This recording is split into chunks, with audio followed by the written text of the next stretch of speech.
first, a quick story, and this is where we begin. Now, this is a fictional character, and this is a fictional story from another place.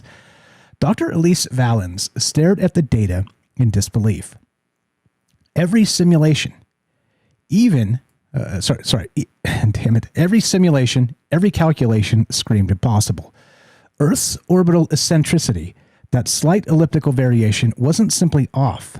It was wrong, as if some external force had given it a cosmic nudge in the distant past. Impossible, she murmured, but the unease gnawed at her.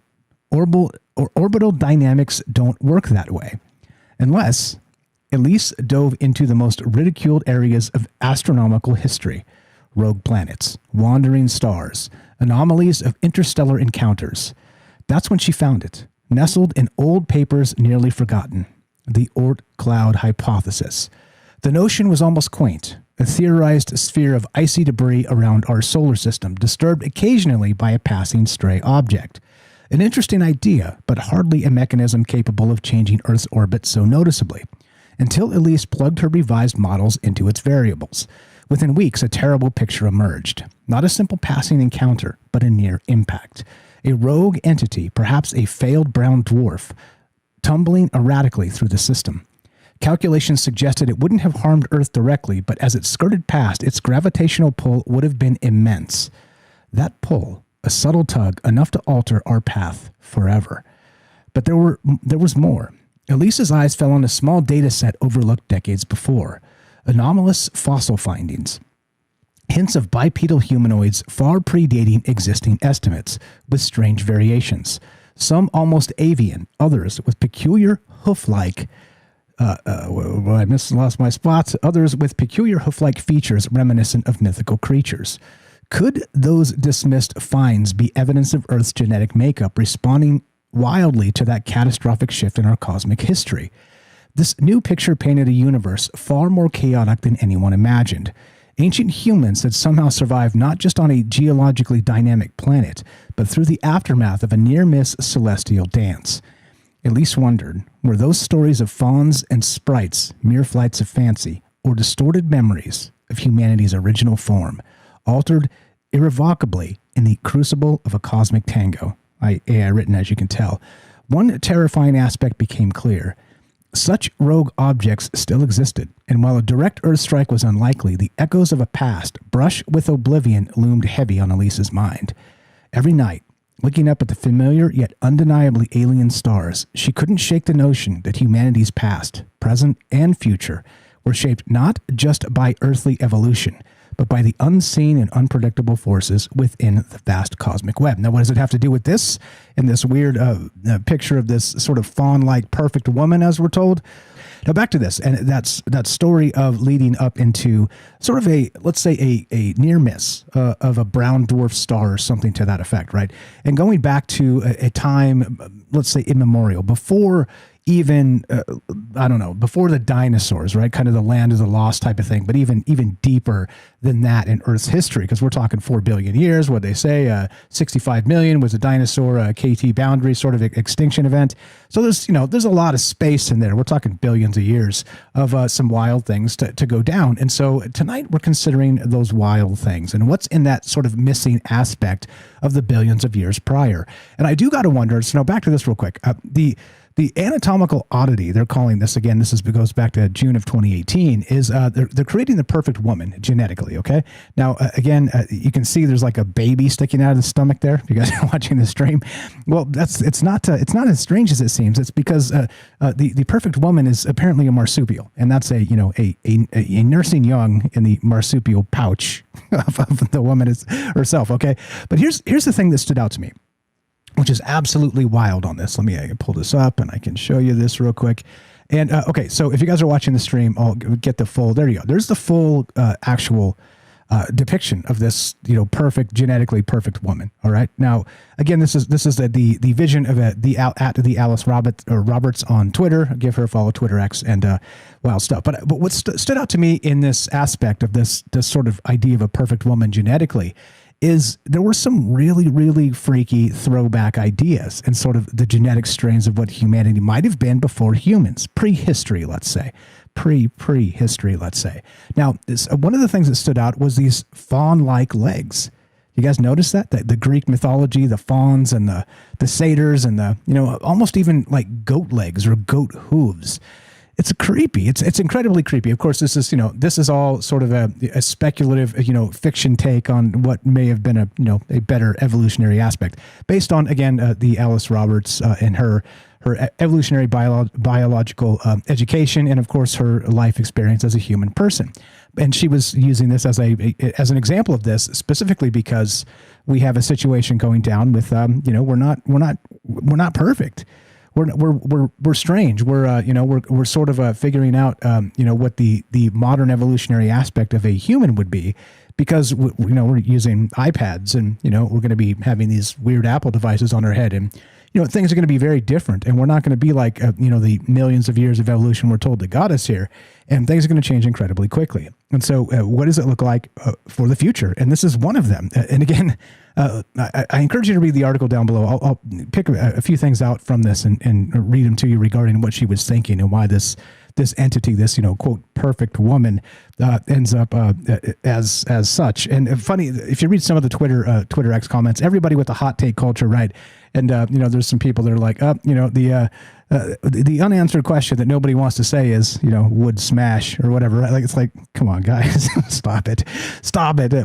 Everybody with the hot take, right? But anyway, so back to this, and this just strange sort of fawn-like legs, and not only that, if you look closely as well, she has like these elf ears, like, Legolas of Lord of the Rings or something.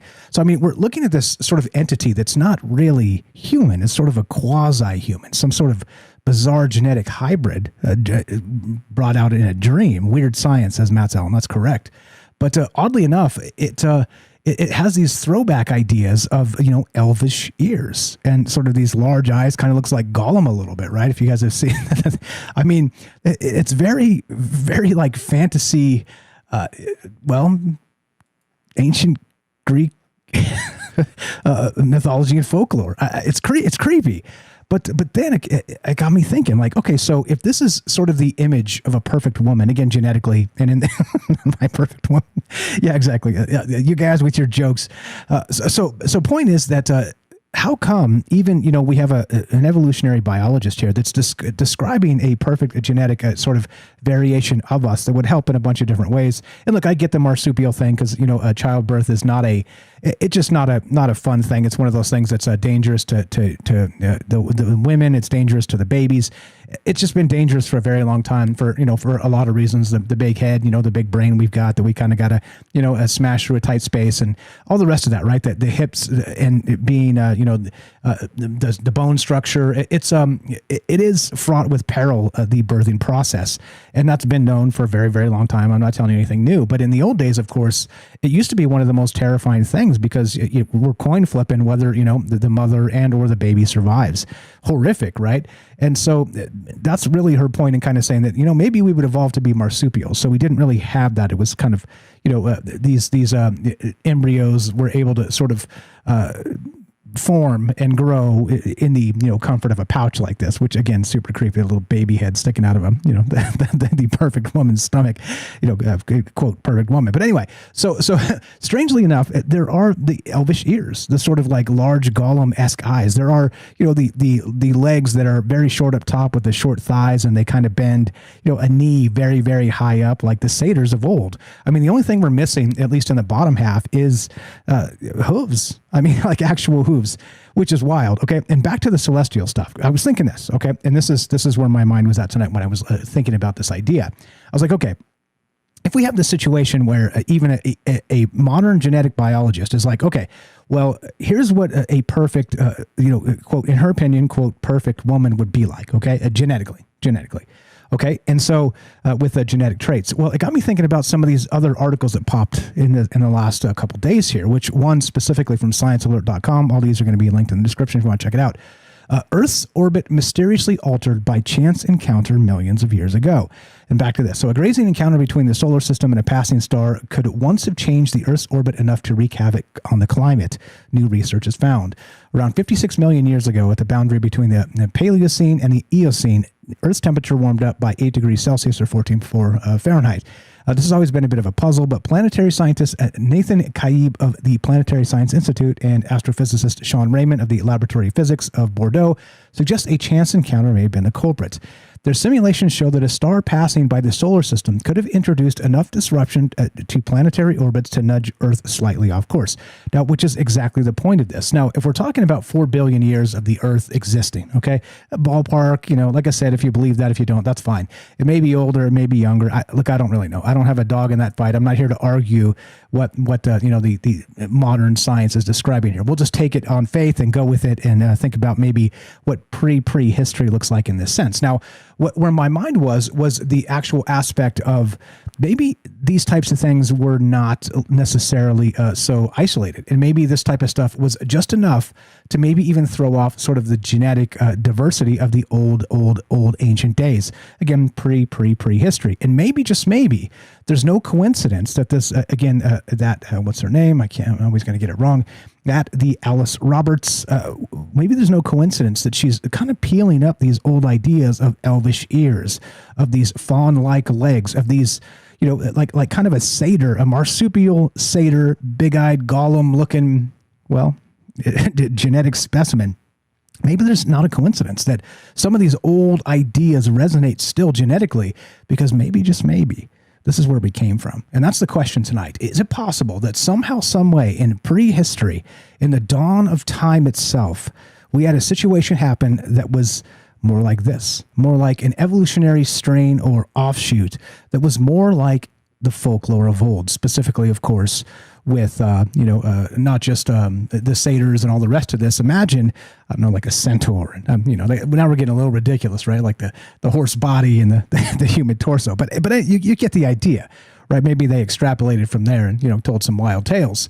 But I got some theories here, of course, because you know me with the wild ideas. So we'll get into that as well. But one more case in point to start us out tonight is this article just hit as well. Also from Science Alert. The solar system's missing planet has only one place left to hide. And of course, we're talking about Nibiru, or Planet X. We've talked about this often in the past. A recently submitted study to the Astronomical Journal continues to search for the elusive Planet 9, or Planet X, which is a hypothetical planet that potentially orbits in the outer reaches of the solar system and well beyond the orbit of the dwarf planet Pluto.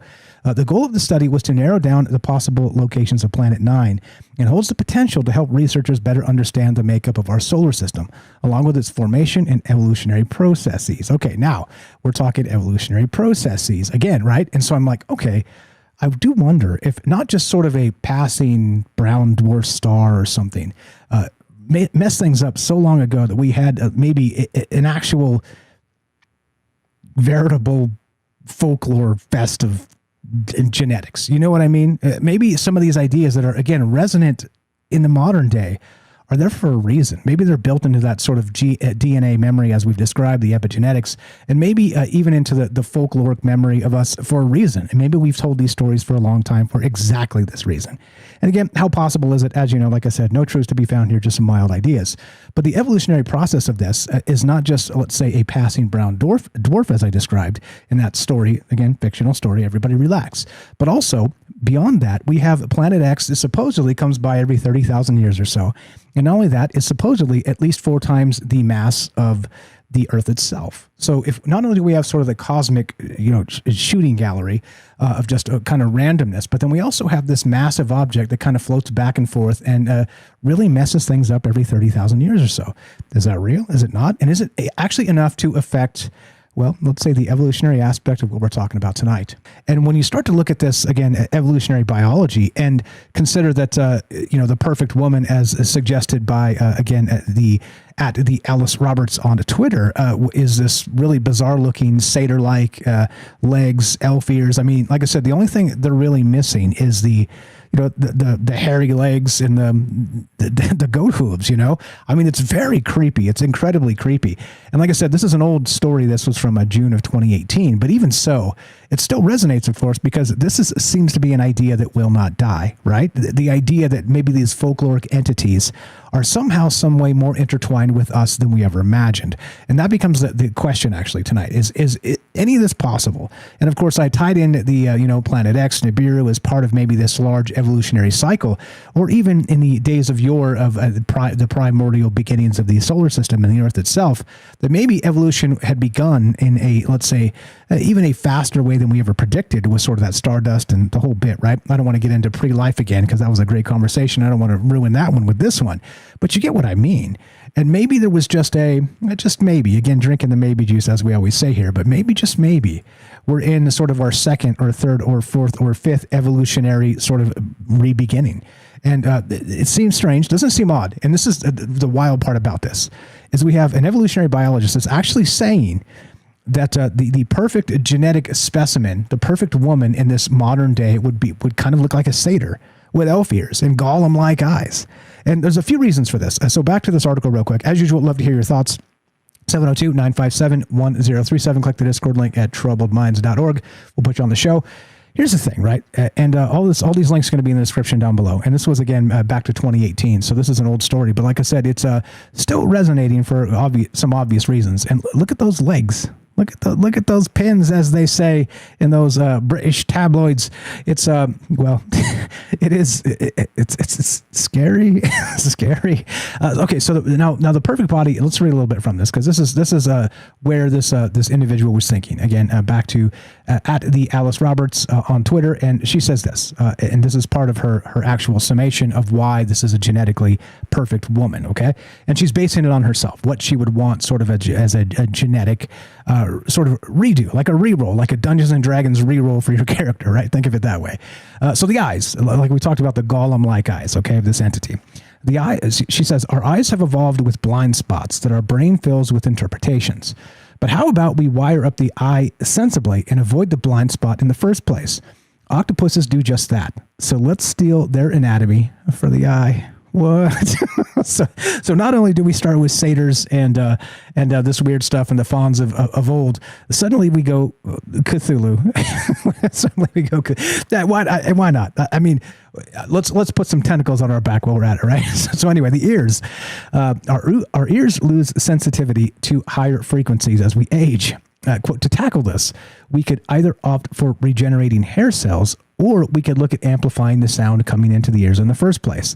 And I think large feline ears would look amazing. All right. So now we're talking not just genetics, we're talking fashion. Yeah, fashion. There we go. All right. So anyway, there's the eyes and the ears kind of covered, right? How about breathing? She's got some other weird situations happening with this as well. Links are in the description if you want to follow along or catch ahead of me or whatever it is. Read it later, no problem. So here you go. The breathing. Our air passages are prone to choking as it shares part of the pipe, quote, pipe. You ever heard down the wrong pipe? Yep, well, it's the same pipe. It shares part of the pipe between the head and neck. Food can be breathed. Air can be swallowed. How ridiculous. Let's separate the airway completely from the passageway for food and avoid choking. Now we're talking. Now we're cooking with gas. Let's get super weird. Now the lungs gets even better, right? We're talking about the genetically perfect woman, of course, which, yeah. Save your jokes. Lungs. Birds have a better system of breathing, improving the rate at which oxygen is absorbed into the blood and carbon dioxide expelled. Quote, I'd like to steal this secret for the new me, Professor Roberts writes. And yes, indeed, that's exactly what we're talking about. This really bizarre sort of reworking of the genetic perfection. And again, like I said, the hot takes on Twitter were like, yep, totally would smash. Right? Come on, guys, stop it. Stop with that type of madness. But the deal is that tell me this doesn't look like a satyr, or with elf ears and golem-like eyes. And it feels like, just short of the marsupial baby head sticking out of the pouch, in the stomach there, in the abdomen. If you remove that, this seems like something out of like the Fey realm, like, some sort of trickster spirit of old, or, like this entity belongs in Lord of the Rings or something. You know what I mean? And that's the wild part of this. So is this, again, sort of a human resonant that we can't shake, even for evolutionary biologists trying to sort of look at what it might be like to be, genetically superior in a, again, an evolutionary sense. I'm not talking, the terrible genetic stuff they were doing. I don't mean that. I mean like naturally evolving. Okay, that's what she's describing. And maybe with a twist, maybe we could have become this, which would have been much better on us. Was her take. Okay, not my take. It's her take. My take is, how come this looks like a satyr? How come this looks like a fawn? How come this looks like an elf? How come it looks like all those things mixed from the days of yore? That's the bizarre part to me. I got some other wild theories, of course, which we'll get to momentarily. But as usual, love to hear your thoughts on this. 702-957-1037. Click the Discord link at troubleminds.org. But it is strange. All of this is very strange. And so she's got the... everything's on here, the heart, the lungs, the pouch, the legs, and the legs. Oh boy, those legs, the lower back, the skin in particular. She talks about that as well. Sort of our, penchant for getting sunburned when, if we're outside all the time, it makes no sense that we'd be getting sunburned. And so, there's some weirdness to this. There's the dogmen. Yeah, there you go. What's up, Max Vision? I see you. Yeah. And so really this creeped me out. When I first saw it, I was like, what is this? And then it recircled back into my Twitter feed. And I was like, well, how come I'm seeing this like a week apart? And how come this kind of keeps coming back? I think they wanted me to see this. I think it's one of those things where like, this dude's super weird. Let's keep showing him this weird thing until he freaks out and does a show about it, right? Maybe that's what's going on. Maybe not. Maybe it's just bad luck. But anyway, so pretty strange. And you go back to the days of yore, like I said, in fawns and satyrs, and they're not just, let's say, kind of creepy in terms of, the goat feed and the rest of that. It becomes even more weird because they're let's say they're not the nicest entities. They're the forest spirits that live in the liminal space, kind of dancing around drunkenly. They describe them as having perpetual earmuffs, if this will offend you, having perpetual erections, and just kind of skipping around the forest naked below the waist and piping on flutes, right? Looking for dryads and, to kind of chase and party with, right? And we'll just put it that way. But and they're not nice. They're very sort of back to the Fey folk, back to that Fey realm, the Seelie unseelie court, that whole bit. And it does feel like there's something here that an evolutionary biologist would kind of point to some of these things from folklore and be like, well, this is the genetic perfection for humans. I don't know, I'm not as smart as her, obviously, but I was smart enough to kind of pick up that this looks like a satyr of sorts. It looks like a mythological being from, Lord of the Rings, minus the marsupial baby head sticking out, which is super creepy. But you get the idea here. I don't know, a lot of ways to look at this and a lot of ways to consider it. And of course, it gets even more strange when you start to layer the ideas and wonder if sort of these are resonant ideas that we can't shake because it is part of our primordial past. And, if you want to trace that through the goldfish or the lucky mud or, whatever sort of biological, let's say, a genetic link will come to mind for you. Fine, whatever. Trace it back to that or not. Maybe it's completely different entirely. And that's the bizarre part, okay, is that maybe these ideas, even for, learned scientists that are trying to describe evolution in the best ways, there still seem to be, whether they know it or not, kind of leaning back to these folklore ideas. And so me personally, I'm like, well, is there something more resonant than not just our epigenetics, but maybe something that's a little deeper than that? Again, back to that sort of archetypes of Carl Jung and Joseph Campbell, and the hero's journey, and sort of these resonant ideas that are stuck within us to be humans, of what it means to be human and that journey and all the rest. But also battling with maybe these entities within us that are not, let's say, just the shadow self and other things. But what if we're actually dealing with folkloric entities as these human archetypes? And maybe we can't shake it because they're there. They belong there. They've been there. Maybe this is the beginning of all things. And I don't know, just some ideas throwing them out there and kind of thinking about this, but I don't really know. Of course, like I said, no truth to be found here, just wild ideas and considering some of the things based on what we're looking at. But tons of stuff, which we'll get to, of course, and we're calling this a genetic throwback tonight, this legacy of a forgotten past. And I, like usual, I'm not the scientist. I'm just a dreamer. And I do wonder how come some of these things are a little more spooky than you might expect when it comes to even science kind of describing, what a perfect genetic specimen might look like. Back to this, back to what she was describing. This is from that article from the BBC, The Perfect Woman. Yes, the lungs. So we talked about the lungs. How about this? She even adds the heart in here. So our hearts use a pair of coronary arteries to deliver oxygenated blood, but they share very few links. So if even one coronary artery becomes blocked, large parts of the heart can die.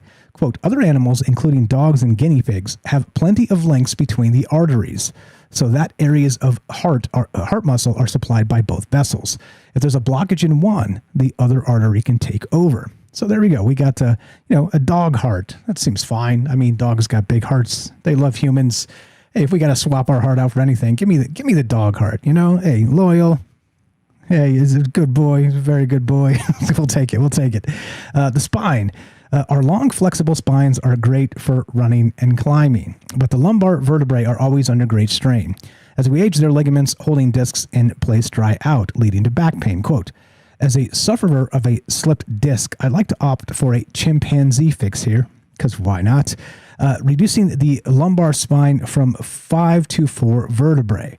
I'm sacrificing my waist here, but I think the biomechanical advantages are worth it. And again, this is talking about the perfect woman and what this looks like in the largest sense of, well, folklore and mythology, because that's exactly what this looks like.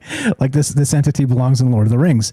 And look, I like it. I mean, I like the idea. I love that, scientists are creative and can kind of do these types of things and, consider wild stretches of the imagination and, kind of reimagine what, genetics might look like, and it's incredible. It's very, very good. This is the type of stuff I want from PhDs out there doing work like this, because notice there's still a Lord of the Rings resonant frequency here that we kind of can't shake. And am I wrong there?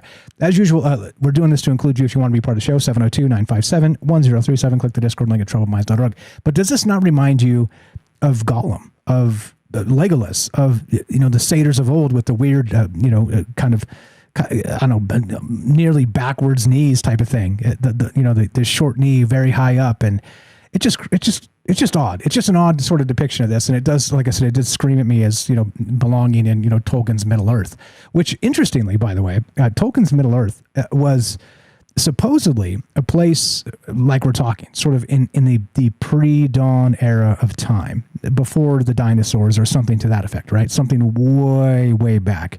And it was modern day Europe, at least spatially, but it was rewound, let's say 1 million years or something, or even longer. I don't know. Like it's unclear, of course, because he never really kind of covered that, but it is like an ancient place where they did have, the evolutionary aspect of modern men. And, of course, there was these same sort of aspects of magic with Gandalf and, all the rest, right? The magic of the rings and all the things, okay? In the magical realm, which, of course, back to C.S. Lewis a little bit, deep magic from the dawn of time. And that's exactly what we're considering here. But not only that, in that space now, we're looking at this entity as something that belongs there, or looked like it should belong there. Now, again, I got to admit, the marsupial bit with the baby sticking out of the stomach, that's the creepy part. I mean, it's kind of hard to get over the little... I think maybe they did that to be jarring, like in the artistic representation. If you guys are listening to the podcast feed, you'll have to pop over and listen. Click the links down below. I have it's a static.next episode net, and it's got like a big picture of this with some breakdowns of why they sort of talked about this in the evolutionary sense they did, and you're guaranteed creep out because it's pretty freaky. But as usual, no answers, just ideas. Again, love to hear your thoughts. Back to this. Lots of ideas to get to. So that was the spine. So now childbirth, here we go. We'll get to the weird marsupial pouch. So the large heads of human children make childbirth tricky, as we were saying earlier. The answer, however, seems a little drastic. Adapting ourselves to become marsupials and raising our young in a pouch. Quote, I think this is a great idea, but I'm slightly nervous about what it will look like. There it is. Slightly nervous about, well, that's what it'll look like. That's a little creepy, right? That's a little creepy. And I would hope that once the baby gets that big, they're no longer in the marsupial pouch. They're kind of running around as toddlers. But you get the meaning, right? It's like, okay, come on now. This is weird. This is super weird. But I think that was part of the jarring aspect of this to make somebody like me go, what in the hell is this? What kind of nonsense is this? But again, we're talking science here, right? Wink, wink, science. It's when the scientists do it, it's science. When I do it, I'm a quack, which is sweet. I mean, that's the way the world works, right? But anyway, so I'm not worried about it. I'm not worried about what. Anyway, blah blah. So back to this. Now the thing that kind of stuck with me was maybe there's a lot more that we don't know about sort of the grand cycle, right? The great cycle of these. Nibiru kind of passing through and, maybe changing not just, let's say, the astronomical aspects of what it means to be on Earth, but also maybe possibly even causing some sort of genetic wildness as part of it, right? And so what I mean is, scientifically, of course, it seems ridiculous to say that.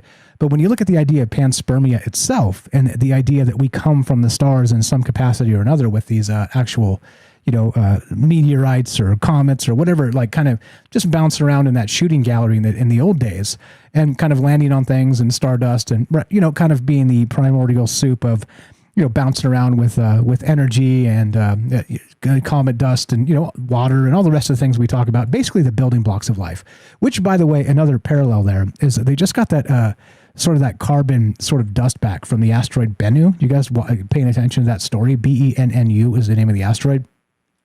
Supposedly, we're told, again, like I said, because I wasn't there, so I'm just going to say, I'll put it there because I know some people are like, come on, Mike, you believe that crap? I mean, yeah, I do. I think we are in space. I think that it is something we've conquered.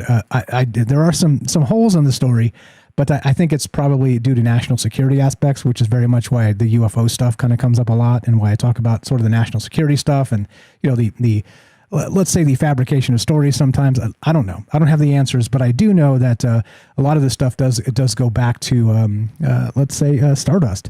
And back to asteroid Bennu real quick, is they found sort of this carbon dust. They scraped off of this asteroid, and they were like, yep, this has, as far as we can tell, they just popped it open. It took weeks to get it open. It actually got stuck, if you guys were following that story, which is kind of funny. They're like, wow, we got all this stuff in there. And it was like stuck, and they couldn't open it to like actually take a look at it. So, it could have been, I don't know, like a extraterrestrial pathogen.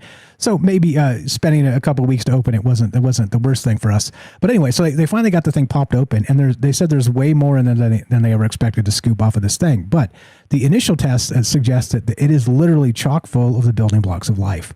And of course, what does that mean? I don't know exactly because they're still studying it themselves, and we don't have the full report on that. But some of the articles have come out suggesting that, holy crap, this suggests that life is probably everywhere. And so in my sense of this, when you start considering that in a larger context, that maybe this panspermia bit is, I don't know, let's say Nibiru's shedding or something when it comes by.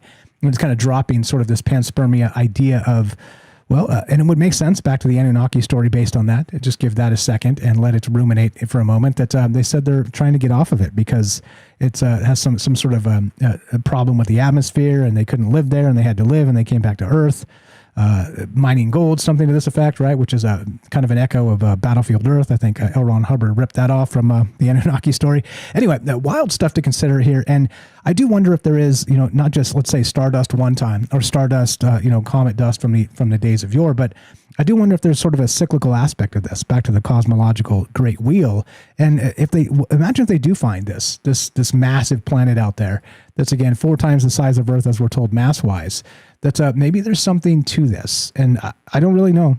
No answers from me. But imagine if the sort of atmosphere is sort of shedding or bleeding or breaking, kind of diffusing out into space faster than it should be for some reason. It does fit into the Anunnaki story, but that's like a million years ago, right? From what we're told, at least, Zechariah Sitchin estimates. Like I said, I'm not an ancient astronaut theorist myself per se, but it is wild to consider the ideas. Anyway, so what do we got? So back to this. Let's see. And then a couple more things. Hang tight, James. We'll go to you after the break here. I appreciate it. We'll take a break right at the top of the hour, and so as not to cut you short and be weird on this. I'll finish this up. So the weird part is with this. Now, the legs. Now, this is the weird part about all of this, because this was the thing that stood out first to me. The satyr-like legs from folklore, from mythology, from the old ways, and from stories we're not supposed to take seriously. But somehow, some way, these genetically perfect woman here has satyr legs, or fawn legs. Faun was the thing that came to mind. So here's why. So the legs. She says, well, our knees and feet are complex. Both are prone to damage and failure. But there are more efficient ways of doing things. Quote, if we focused on one thing, we could streamline the design. I've taken my inspiration from ostriches, which are bipedal like us, but extremely good at running. Like I said, does that look like ostrich legs to you? I mean, maybe the feet, but it does seem very, very like human weird thigh with like a high knee. It seems like a fawn to me. It just seems very like a mythological Greek, from the old days. But that becomes a problem here. Like I said, is this just and this is before AI art, by the way, so this is not AI art, which is super hilarious. So I should have done this before we started and fed some of this, these actual, that stuff I read into like AI art to see what it would come up with these descriptions, to see if it would come up with something similar. Because of course, this is an artist depiction of what an evolutionary biologist described as, quote, the perfect woman. And she's basing it on herself, by the way. If you look at the, again, back to the images here that she shared, notice the new version has like red hair like her, and it's supposed to be her, basically just a evolutionary offshoot of what she is or what she could have been, right? And again, she's dreaming, she's making stuff up, and like I said, it's cool because she's a PhD and it's fine. Hold my beer. So anyway, so that's what's on my mind tonight. And not only that, so we're going to get into some other weird stuff when we come back as well. So we got some calls lined up. I appreciate it, guys. That's James and Daryl. We'll go in that order as the order of you guys arriving. But here's the other weird part, because I was thinking about this not just in terms of, let's say, evolution and sort of this resonant of our primordial history of folklore and mythology, but also in the larger context of, let's say, calling something in the air. We've talked about sort of in the past where inspiration comes from, the Greek muses, things like this. But then also when an experiment needs to happen or a breakthrough in human ingenuity, there is an idea that's out there. In one way to describe that would be wires. Okay. So the very next thing would be wireless. Okay. So when things are wired, the very next thing that's sort of in the air for obvious reasons are, wow, imagine if we could do all this without the wires. Okay. Wireless. But it's not just that. There, probably at some points in human history, maybe the wheel, things like this, carrying heavy things, creating like a wagon with, the wheel, this type of stuff, right? It's in the air, and it becomes sort of the next thing that needs to be created for the evolutionary advancement of mankind. And I mean technologically, not actual evolution. And so I do wonder if going backwards, some of these in the air ideas, or let's say this resonance of the days of yore, the folkloric resonance, is not just being picked up on by this, again, the evolutionary biologist. Her name is, of course, back to the top, at the Alice Roberts on Twitter X. But also, what if it's being picked up by other entities? And I don't mean aliens. I mean the real, actual, non-human intelligence on Earth currently. I mean AI. Yeah, specifically AI. Now, of course, if we're talking about a genetically perfect specimen in terms of humans and the bipedal creation and all the rest, right? I do wonder if the AI itself has kind of locked into this idea. And maybe we've talked about, sort of an AI that wakes up, the singularity. What form would it choose? And we made the jokes, choose the form of your destructor, right? The old the Ghostbusters thing, the Stay Puft Marshmallow Man, or we joked about tentacles and Cthulhu and things like this. But I do wonder if maybe the AI would pick up on some of these, let's say, more resonant ideas that are floating out there, that it's able to pick contextually and decide what the hell actually is happening with any of this. And I don't really know. No answers, more questions, but we'll get to the AI stuff in the next half here. But wild ideas, which is what I'm made of. And we're talking the genetic throwback, legacy of a forgotten past. And is it stuck in our minds for some reason? And talking about genetics, not just in terms of evolution, but also the evolutionary aspect of technology and humans. And how does it fit? And do you think that maybe, just maybe, you add a technological twist to this and the perfect specimen has been in our mind all along? Tonight we're talking about the genetic throwback, legacy of a forgotten past. Now, is it possible that the human resonant is not just, let's say, current? It goes back many, many, many years, and we're still stuck with these ideas of fauns and satyrs and mythological beings of the days of yore, and specifically because, well, it turns into this bizarre thing with this evolutionary biologist that was talking about this exact thing, except not really, in a different way. I'm the weird guy, so I'm going to take this in the weird space, but I'm going to get this right and not have to look it up every time. At the Alice Roberts, I believe. Let me make that sure that's correct. Yep, at the Alice Roberts is an evolutionary biologist that kind of looked at the evolutionary aspect of what it would mean to be her in a better evolutionary space. And she had a slip disc in her back, and the whole childbirth thing we've talked about is kind of brutal on not just mother but also baby. Lots of things that are, could be, let's say, genetically improved. And so she was doing it from a, sort of a thought experiment on, maybe if things had been just slightly genetically different. And of course, I took it to the cosmos and wondered if, Nibiru or, these sort of larger cycles of, passing brown dwarfs and the primordial beginnings maybe actually created these types of things. And again, like I said, I know scientifically it's way out there. But you can look at it in the terms of panspermia, and maybe there's, I don't know, magic dust from Nibiru shedding off from the ancient astronaut theorist, right? Of course, don't forget, ancient astronaut theorists do say yes. But the point of this is to describe not just this evolutionary weirdness, but look what she made. An evolutionary biologist actually created this thing that looks like a satyr with these weird, she calls them ostrich legs, but, put goat hooves on this thing with some hairy legs. And I'm telling you what, this thing looks like it could come out of Lord of the Rings. And that's what struck me. It's got the elf ears, the big eyes like Gollum for better peripheral vision. And of course, the strangest part of it is the little marsupial baby sticking out of the abdomen, which of course is strange entirely. But I mean, we're talking about, a lot of women in the past and a lot of babies have died just in the birthing process.